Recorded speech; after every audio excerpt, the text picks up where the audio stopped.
Living in a supposedly peaceful neighborhood comes with its own brand of absurdity, especially when the HOA is run by someone like Karen. Two outsiders. Our community seemed like rows of manicured lawns, friendly waves over the fence, and cozy block parties. But behind the smiles, Karen ruled with an iron fist, her entitlement practically oozing from every perfectly coiffed strand of hair. Of your porch light, and acted as though the neighborhood legally belonged to her. I had learned to tolerate her, till the day she crossed a line that I could never let slide. It all began on a Friday afternoon. I had been out for a long weekend with my family, enjoying a rare break from work. When I returned, I noticed something. My front gate was slightly ajar, which was unusual. I always double-checked it before leaving.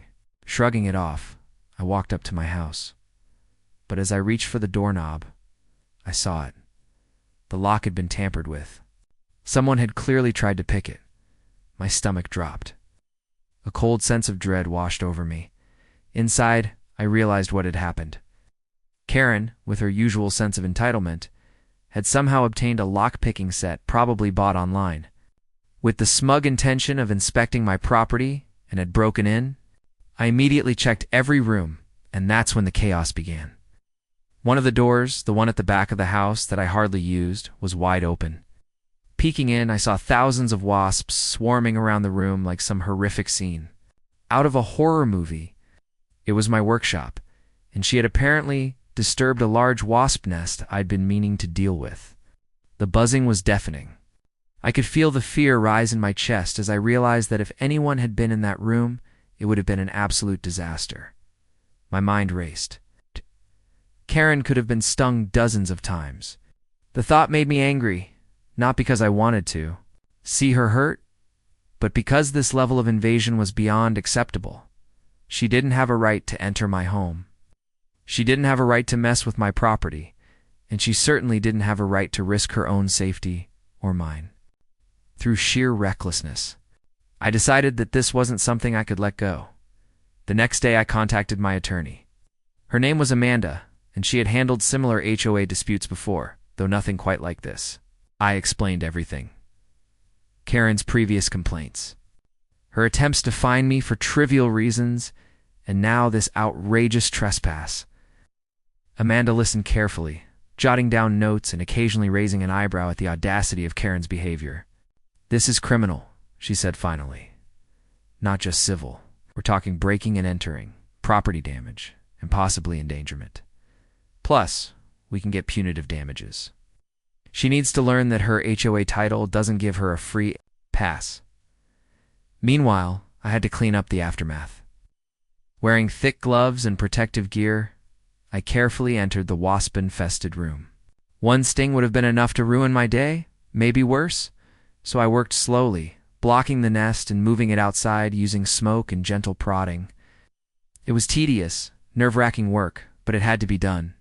Once the room was safe, I documented everything with photos and videos, a step Amanda emphasized repeatedly.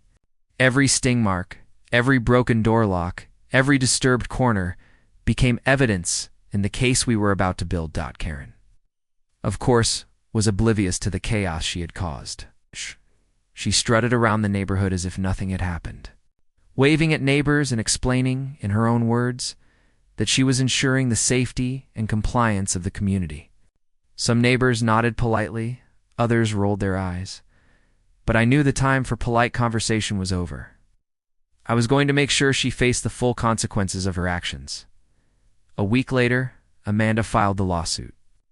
The complaint was comprehensive: trespass, malicious intent, property damage, and creating a hazardous environment.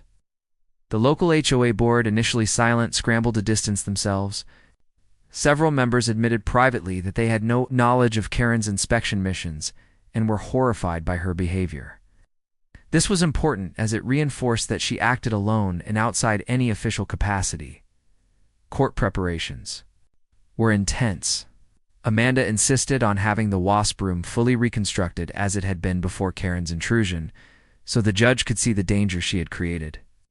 We also collected testimonies from neighbors who had witnessed Karen's obsession with monitoring everyone's property. Some even admitted to hearing her talk about checking my home while I was away. With a mix of arrogance and glee, the day of the hearing arrived, and it was as dramatic as I had imagined. Karen entered the courtroom, wearing her trademark bright blouse and sunglasses, exuding confidence as if she were attending a fashion show instead of facing serious charges.